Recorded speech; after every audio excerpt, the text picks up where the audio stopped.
Estamos de volta com a nossa história de Israel e vamos continuar as nossas aulas. Muito bom estar com vocês aqui nesse tempo. E na aula passada nós vimos um pouco sobre a monarquia dividida. A monarquia se dividiu e nós vimos então que a partir de agora a partir de 931, nós temos o Reino do Norte, que é Israel, e o Reino do Sul, que é Judá. Vimos na aula passada que o Reino do Norte, Israel, durou até 722 a.C., quando o Império da Assíria destruiu o reino de Israel, que nenhum rei foi fiel a Deus ali. Agora, no reino de Judá, nós temos a história foi um pouco diferente. No reino de Judá, nós tivemos reis que foram fiéis a Deus e alguns reis que não foram tão fiéis a Deus. A história foi um pouco cíclica, como sempre acontece, né? De tá bem, tá mal, tá bem, tá mal. Mas é interessante que no reino de Judá nós tivemos foi um pouco diferente. No reino de Judá, uma coisa interessante é que a família de Davi permaneceu no trono sempre. A dinastia de Davi sempre permaneceu no trono no reino de Judá. Não tiveram outras dinastias como foi no reino do norte. No reino do norte mudou de família várias vezes. No reino de Judá não. No reino de Judá sempre esteve no trono alguém que era da família de Davi, os descendentes de Davi. No reino de Judá nós tivemos alguns reis que foram bons, alguns reis que foram maus, e vale alguns destaques para alguns reis que nós vemos no reino de Judá, né? Judá, também conhecido como Reino do Sul, durou aproximadamente 3 séculos e meio, do 931 até cerca de 586, é o que nós vamos ver. Alguns reis que se destacam no Reino do Sul: o rei Josafá, por volta do ano 250 a.C., tem histórias interessantes com Deus. O rei Uzias também se destaca nessa época. O rei Acás se destaca no reino de Judá.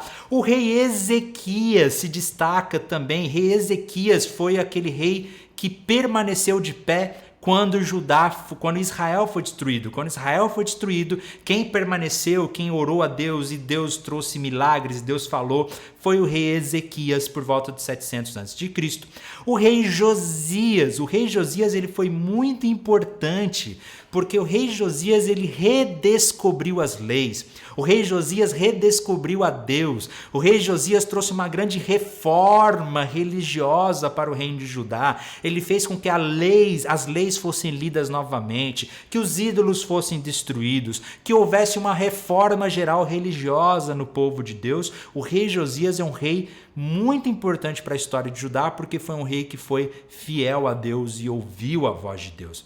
Inclusive, é interessante porque o rei Josias foi um rei que provavelmente ouviu um profeta. O profeta Sofonias, que profetizou na época do rei Josias. Provavelmente o Josias ouviu o profeta Sofonias, ouviu as mensagens proféticas e disse: não, realmente eu preciso me voltar para Deus, eu preciso de uma reforma nesse tempo. E Josias promoveu então uma grande reforma religiosa. E Zedequias, que foi praticamente o último rei de Judá. Por que o último rei de Judá? Porque por volta dessa época aí dos anos 500 a.C., surge um novo grande império no mundo, que é o Império da Babilônia. E como nós já ouvimos desse império, né? O Império da Babilônia, o grande Império da Babilônia, destruiu o Império da Assíria. Aquele Império da Assíria que destruiu Israel deixa de existir agora. A Babilônia toma o poder de tudo. E com o rei Nabucodonosor, que nós conhecemos a história, a Babilônia então invade e destrói Jerusalém. E olha, não foi por falta de aviso. Não foi por falta de aviso. Porque nós vemos no Antigo Testamento os profetas avisando. E os profetas avisaram bastante. Se arrependam, o juízo de Deus está vindo. Se arrependam porque o juízo de Deus está vindo. Mas eles não se arrependeram e Deus então enviou o juízo, veio o Império da Babilônia e a Babilônia destruiu tudo e Jerusalém então é invadida, é destruída, o templo é destruído nessa época, o que representava a presença de Deus no meio do povo foi destruído. Então imagine a crise do povo, que aí surgiu inclusive o livro de Lamentações, que são realmente lamentações porque tudo foi destruído. O profeta Jeremias fugiu, foi exilado no Egito, né? Buscou refúgio no Egito. E agora sim, nessa época da Babilônia, Quando eles invadiram Jerusalém, o povo de Deus foi levado como escravo para a cidade da Babilônia, que vocês conseguem ver no mapa aí, que ficava bem longe, inclusive, né? Lá perto da região onde Abraão nasceu, que nós vimos lá nas primeiras aulas. Então, o povo é levado como escravo. Não todo mundo, tá, gente? Quem foi levado como escravo para a Babilônia? A elite, os mais inteligentes, os mais fortes, os jovens, os mais capazes. Os velhos, os pobres, aqueles que não tinham importância, ficaram ali na Jerusalém. Eles ficaram vivendo na Jerusalém destruída, arrasada. A elite, as pessoas mais importantes, foram levadas como escravos para a Babilônia. E aí eles vão ficar na Babilônia por 70 anos. 70 anos. E é nesse tempo que nós vamos ter a história de Daniel, né, de profetas, os profetas como o profeta Ezequiel, gente que foi levantada por Deus nesse tempo que eles estavam como escravos na Babilônia.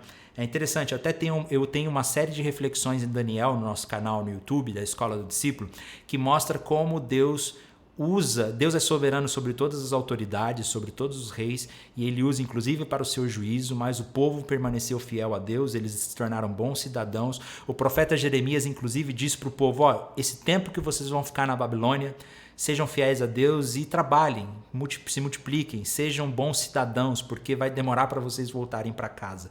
O juízo de Deus chegou sobre o povo porque eles não foram fiéis a Deus. Quando a Assíria invadiu Israel, o rei buscou a Deus, eles se prostraram, eles jejuaram e Deus os libertou do império da Síria. Mas agora, na Babilônia, não teve jeito. Nabucodonosor invade Jerusalém, destrói o templo é destruído, a Arca da Aliança desaparece, nós nunca mais tivemos notícias dela até hoje, não sabemos o que aconteceu, se foi destruída, se está escondida, tomara que nunca encontrem, mas tudo foi destruído. O povo então foi levado como escravo para a Babilônia e eles vão permanecer na Babilônia durante 70 anos antes deles serem libertados e eles começarem a retornar para Jerusalém, e é o que nós vamos ver na nossa próxima aula. Tá joia, gente? Essas histórias me impactam muito, porque mostram que Deus está no domínio e controle de tudo. E que Deus levanta governantes tanto para o bem quanto para o mal. Que Deus levanta para juízo. Que quando Deus quer julgar um povo, ele levanta inclusive governantes pagãos. A Bíblia diz que Nabucodonosor, que os reis da Babilônia foram à vontade de Deus. Deus quis que eles assumissem um poder para que a sua vontade fosse estabelecida sobre toda a terra. E aí nós vamos continuar no finalzinho da nossa história de Israel, na nossa última aula, que é a próxima aula, e eu espero por você. Tá joia, gente? Que Deus abençoe você e até a próxima.